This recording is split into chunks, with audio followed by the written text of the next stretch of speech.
Napoleon Bonaparte, Bonaparte, Partey या part ऐसा बोला जाता है ना, नेपोलियन बोनापार्ट। ओके, अब नेपोलियन के बारे में थोड़ा जानते हैं हम। जब मैक्सिमिलियन रोज़ापियर की सरकार डूबी, फिर आया नेपोलियन।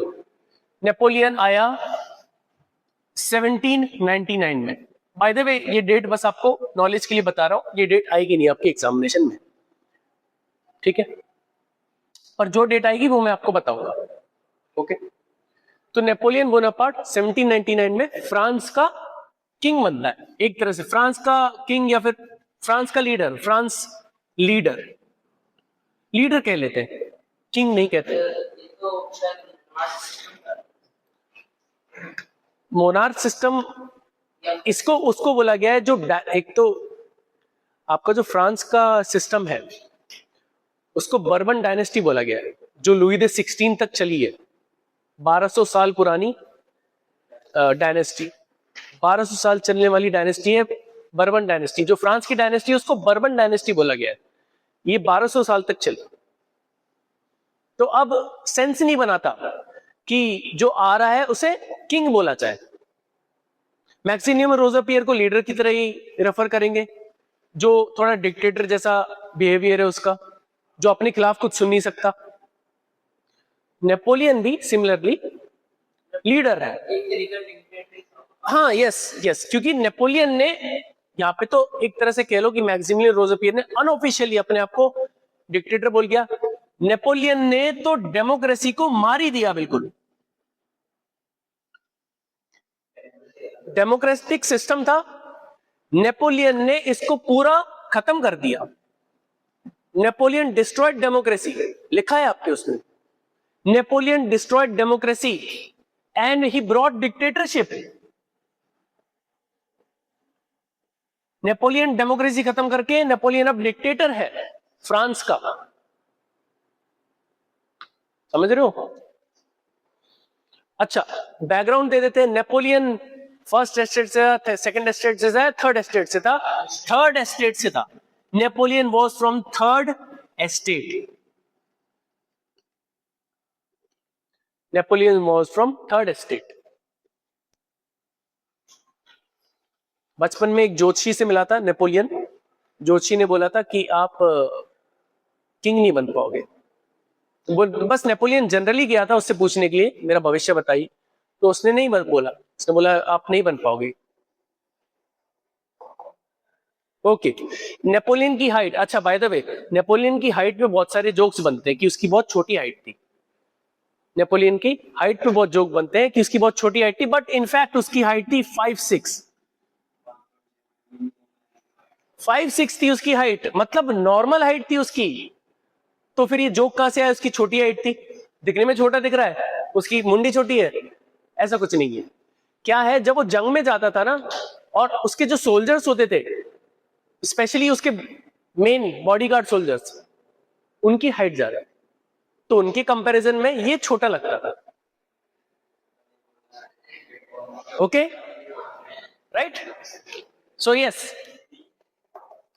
तो अभी तक हमने क्या क्या पढ़ा कि नेपोलियन 1799 में फ्रांस में पावर में आया, ओके, डेमोक्रेसी को खत्म करके डिक्टेटरशिप एस्टैब्लिश की,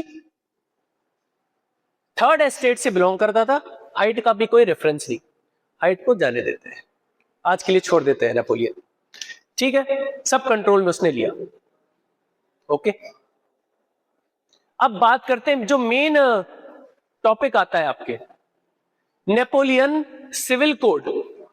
अब हम बात करेंगे नेपोलियन ने डिक्टेटर बनने के बाद क्या अच्छा किया, क्या बुरा किया। ओके, नेपोलियन ने अब फ्रांस का डिक्टेटर बनने के बाद अब कुछ तो, क्योंकि नेपोलियन को मानते हैं लोग, मानते थे लोग, even though he was a dictator, people still liked him, तो कुछ तो अच्छा किया होगा, कुछ तो बुरा किया होगा उसने, पॉजिटिव वर्क नेगेटिव। तो नेपोलियन के काम को, नेपोलियन बोनापार्ट के काम को, पॉजिटिव काम को अभी हम देखते हैं, पॉजिटिव वर्क ऑफ नेपोलियन। तो इसमें जो मेन है सिविल कोड, सिविल कोड जो इंट्रोड्यूस किया था 1804 में, सिविल कोड इंट्रोड्यूस किया था 1804 में। ओके, अभी सिविल कोड में एग्जैक्टली क्या है? सिविल कोड को नेपोलियन कोड भी बोला जाता है बाय द वे। अगर क्वेश्चन आए व्हाट इज सिविल कोड और व्हाट इज नेपोलियन कोड, तो don't get confused, right, do not gate confused, एक ही बात है। तो यहां पे नेपोलियन ने तीन चीजें, सिविल कोड में जो तीन चीजें उसने बदली। सबसे पहले इक्वालिटी बिफोर लॉ, कानून के आगे सब बराबर है, कानून के आगे सब बराबर है, पहला बहुत क्लियर। हाँ, कानून के ऊपर नेपोलियन जरूर है, क्योंकि कानून तो इसी का है, डिक्टेटर है बाय द वे, कानून उस पर अप्लाई नहीं होता। रियलिटी में अगर हम बात करें तो क्या सही में कानून इस पे अप्लाई होगा? इसी ने तो बनाया, पर हाँ सबके लिए इक्वलिटी बिफोर लॉ। हाँ बिल्कुल सही बात है, तो इसी का तो डिक्टेटर है। डिक्टेटर होते हैं सेल्फ सेंटर्ड। अरे डिक्टेटर के नाम अभी गिना देते हैं, नेपोलियन चलो ठीक है, हिटलर पता है आपको, आइडिया है, चलो ये तो आपके 9th क्लास और 10th क्लास के हिसाब से। अभी Kim Jong dictator north Korea, कानून है उसके समाज में, क्या उस पे लागू होते हैं?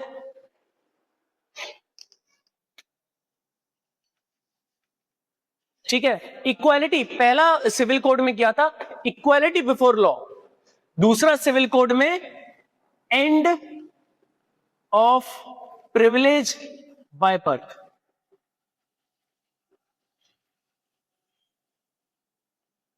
And of privilege by birth, देखिए प्रिविलेज क्या होते हैं? प्रिविलेज मतलब फायदे। राजा के राज में लोगों को फायदे मिलते थे, फर्स्ट एस्टेट सेकंड एस्टेट को फायदे मिलते थे, तो वो फायदे खत्म। बाय बर्थ मतलब जिसको फायदे मिलते हैं, जन्म से ही फायदे मिलते हैं, वो फायदे खत्म, क्योंकि सब बराबर है, सब उसके कानून के हिसाब से सब बराबर है। और बर्थ पे प्रिविलेज दे देना वो भी एक तरह का कानून का उल्लंघन है, एक टाइप से देखा जाए तो ये वो खत्म। मतलब first estate second estate third estate तीनों इक्वल है, तीनों इक्वल है। और तीसरा सिक्योर्ड प्रॉपर्टी राइट्स, मतलब जिसकी जो जमीन है वो उसी की रहेगी। सिक्योर्ड प्रॉपर्टी राइट्स, प्रॉपर्टी मतलब जमीन जायदाद घर दुकान प्रॉपर्टी। तो यहां पे नेपोलियन के राज में ये सिविल कोड है।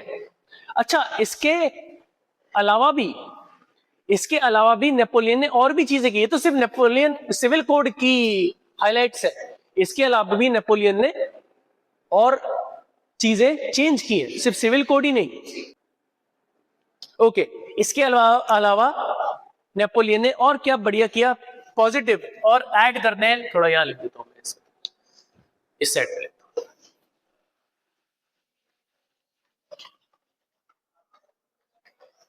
अच्छा by the way, Napoleon civil code 1804 में लेके आया, 1799 में पहली बार पावर में आया, 1805 में अपने आप को इसने फ्रांस का एम्परर बोल दिया।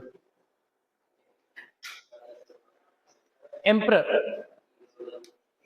था ये डिक्टेटर, इसने 1805 में जब इसने दूसरी जगह पे अटैक कर करके फ्रांस की टेरिटरी जब बढ़ाई, दूसरी जगह जब कब्जा किया, फ्रांस की टेरिटरी जब बढ़ाई इसने, तो 1805 में अपने आप को एम्परर घोषित कर दिया था इसने।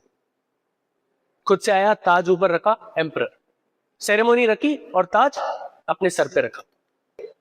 अब पॉजिटिव वर्क्स में ही बात कर रहे थे, equality before civil code, equality before law, end of privilege, ये ठीक है। प्लस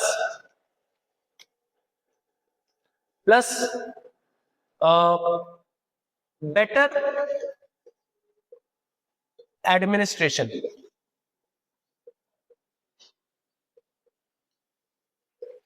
बेटर एडमिनिस्ट्रेशन, एडमिनिस्ट्रेशन क्या होता है? सरकारी दफ्तर को बेटर किया, सरकारी दफ्तर को बेटर किया, सिस्टम बनाया उसने। ये सिस्टम, ये सरकारी दफ्तर जब बेटर होंगे, एडमिनिस्ट्रेशन, ऑफिस वर्क, मैनेजमेंट जब बेटर होगा तो देश अच्छे से चलेगा। चलेगा कि नहीं? हमारे नेता देश को चला रहे हैं और जो सिविल सर्वेंट्स हैं वो भी चला रहे हैं। दोनों के कोलैबोरेशन से देश बेटर काम कर सकता है।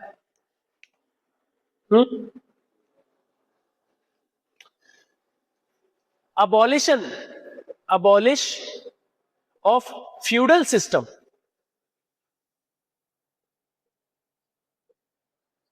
Abolish of feudal system. थोड़ा हो सकता है इसमें आप कंफ्यूज हो, तो एक नई इमेज निकालता हूं मैं। तो ये यूरोपियन फ्यूडल सिस्टम है। अब यहां पे क्या बोला? नेपोलियन ने अबॉलिश, अबॉलिश मतलब खत्म कर देना, फ्यूडल सिस्टम को खत्म किया। अभी फ्यूडल सिस्टम क्या है? ये knights, nobles, sorry, king, nobles, knights and pageants.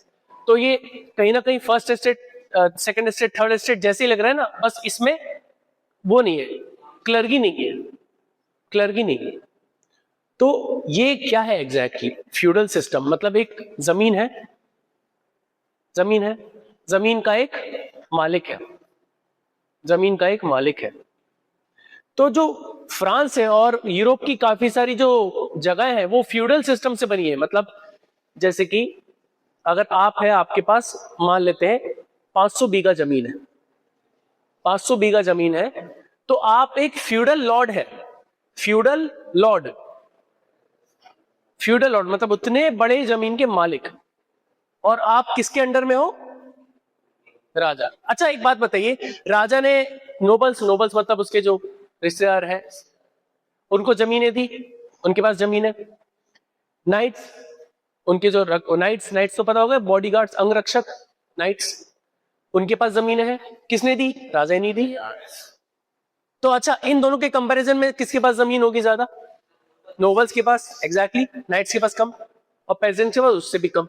अब इनके पास ज्यादा जमीनें हैं और इन लोगों ने पेजेंट्स को गुलाम बना के रखा हुआ है। फ्यूडल लॉर्ड होते थे, अपने यहाँ पे पेजेंट्स को काम पे रखते थे, क्योंकि जमीन का क्या करेंगे? खेती तो करेंगे, जमीन का काम है ना खेती करना। तो इस चीज को, इस फ्यूडल सिस्टम को अबॉलिश किया, खत्म किया, ये पूरा सिस्टम नेपोलियन ने खत्म कर दिया। और last positive, freedom for pageant.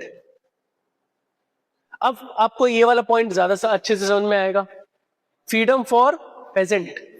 जब नेपोलियन ने फ्यूडल सिस्टम खत्म किया तो बॉटम पे पेजेंट थे ना, और मैंने अभी क्या बताया, ये फ्यूडल लॉर्ड्स पेजेंट्स को अपने पास रखते थे, तो इनको भी फ्रीडम मिली। जब ये खत्म किया तो इनको फ्रीडम मिली। इसलिए नेपोलियन काफी चहीता था, और क्योंकि वो खुद एक थर्ड स्टेट से था। समझ में आया? अब नेगेटिव वर्क की बात करते हैं। नेगेटिव वर्क, नेगेटिव वर्क ज्यादा नहीं है, मतलब है वो भी सिग्निफिकेंट है। Napoleon negative work brought back slavery. Negative work में सबसे पहले ब्रॉट बैक स्लेवरी, नेपोलियन ने गुलामी वापस से, स्पेशली अगर हम स्लेवरी की बात करें तो वो अफ्रीकन्स होते थे, उनके लिए ज्यादातर जो स्लेव होते थे यूरोप में अफ्रीकन्स होते थे। जो ब्रिटेन के लोग थे, ब्रिटिश के लोग थे, वो अफ्रीका से ले आए यहाँ पे यूरोप में अफ्रीकन्स को। तो ज्यादातर तो नेपोलियन ने स्लेवरी को वापस से इंट्रोड्यूस किया। एक तरफ पेजेंट्स को आजादी दिलाई और दूसरी तरफ गुलामी को वापस लेके आया, प्रमोट किया। And second, recruitment in war, recruitment for war. अब नेपोलियन इतना बड़ा ऐसी नहीं हुआ था, उसकी आधी जिंदगी जंगों में गई है, बैटल्स में गई है। नेपोलियन ने अपने लाइफ टाइम में कितनी बैटल्स लड़ी है? 50 बैटल्स, 50 बैटल्स। नेपोलियन ने 50 बैटल्स लड़ी है अपने करियर में, जीता कितने? 48, लगभग 48 वो जीता, 2 हारा, और वो 2 हार के बाद ही वो मर गया। कहीं ना कहीं वो 2 हार के बाद उसका गेम खत्म हो गया। ठीक है, अब रिक्रूटमेंट वॉर नेगेटिव क्यों है? क्योंकि वॉर में रिक्रूटमेंट करने के लिए गांव में जाता था, 16-17 के साल के बच्चों को वॉर में रिक्रूट कर देता था, 16-17 साल के बच्चों को यहाँ पे रिक्रूट कर देता था, उनको ट्रेनिंग देता था, बैटल लड़ा। तो ये एक नेगेटिव है इसकी। दैट्स ऑल, ये 2 चीजें। अब यहां के थोड़े इमेजेस की बात करते हैं। नेपोलियन और उसकी आर्मी। अब भले ही नेपोलियन, सुनिए, अब भले ही नेपोलियन थर्ड एस्टेट से था, भले ही नेपोलियन थर्ड एस्टेट से था, और काफी सारे लोगों को लगता था कि ये आजादी दिलाने में एक्सपर्ट है, क्योंकि काफी जगह ये अटैक कर रहा था और फ्रांस की टेरिटरी में ऐड कर रहा था और वहां के लोग को आजाद कर रहा था। तो ये एक तरह का मिसकंसेप्शन है जो इस फोटो में, इस पिक्चर में दिखाया जाता है। अब नेपोलियन की आर्मी ब्लू कलर में है, ये जो ब्लू कलर है वो नेपोलियन की आर्मी है। ओके, इनको एक तरह से देखा जाता है ये आजादी दिलाने वाले बंदे हैं। हाँ, जैसे कि मैं कह रहा था कि नेपोलियन क्या है, लोगों को लगता था, लोगों को हीरो पे लोगों को मिसकंसेप्शन था। अब मिसकंसेप्शन हो या फिर फैक्ट हो, पर कहीं ना कहीं इसमें उस चीज को रिवर्स बताया गया। लोगों का कंसेप्शन था कि ये इनकी जो आर्मी है ये आजादी दिलाने वाली आर्मी है। ओके, जहां जाती है आजाद करती है लोगों को, किससे? राजा राज से। और इस वाली फोटो में नेपोलियन की आर्मी को वो करते हुए दिखाया गया है, लोगों के ऊपर टॉर्चर करते हुए दिखाया गया। अब जूम कर करके देखते हैं। नेपोलियन की आर्मी यहां पे औरतों को छेड़ रही है। बीच में दिखाया गया कि नेपोलियन की आर्मी कैसे औरतों को छेड़ रही है, वहां के जो लोग हैं उनको घसीट रही है, उनको टॉर्चर कर रही है। ये देखो, ये चीज एग्जैक्टली यहां पे भी दी हुई है। देखो, the planting of tree of liberty in जुक्सबुर्गन जर्मनी। ठीक है, तो ये पेंटिंग किसने? कार्ल फ्रिट्ज ने ये पेंटिंग को बनाया। अब क्या दिखाया? देखो, by French army, French soldiers recognised by their blue white and red uniforms. दिख रहा है ना ये ब्लू व्हाइट और रेड यूनिफॉर्म में, ये फ्रांस की आर्मी जो क्या कर रही है? Oppress as seas of peasants cart left. यहां पे जो पेजेंट्स की जो गाड़ी है उसको तंग कर रहे हैं, महिलाओं को छेड़ रहे हैं सेंटर में, है ना, and forces peasants to down his knees. तो एक तरफ दिखाया गया अपने पेजेंट्स को झुका रहे हैं, घुटनों के बल झुका रहे हैं। Okay, the plague being affixed to the tree of liberty carries German inscription which translation reads, okay, sarcastically बोला गया, take freedom and equality from us, the model of humanity. This is a sarcastic बोला ना, this is मतलब मजाक में बोला, मतलब एक मजाकिया तौर पे इनका मजाक उड़ाया गया। Take freedom equality from us, the model of humanity. हमसे ये हमारी आजादी छीन रहे हैं, ये कितने बड़े इंसानियत के देवता है। अब समझ में आया जोक? ओके, यहाँ पे फ्रांस की आर्मी कैसे दूसरी जगह पे जाके अटैक करके वहां के लोगों को टॉर्चर कर रही है, सिंपल सी बात है, वो दिखा रही। हाँ, फ्रीडम दिला रही है, पर रियलिटी में ये कर रही है। फ्रीडम दे चाहिए तो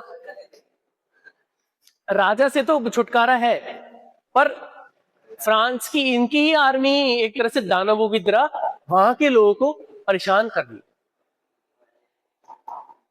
क्लियर?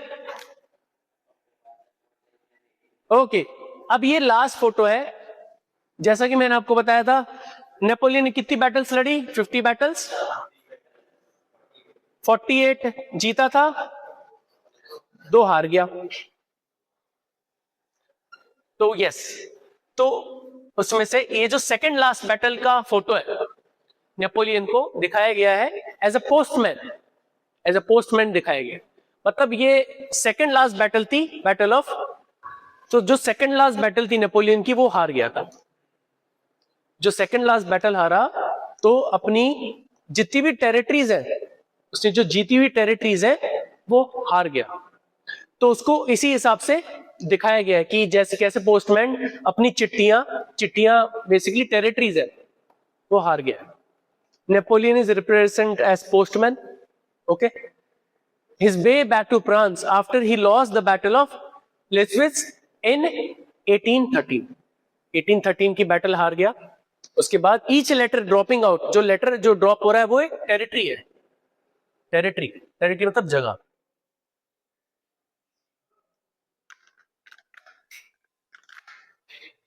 Any doubt? क्लियर? आपका बेटा कोई डाउट?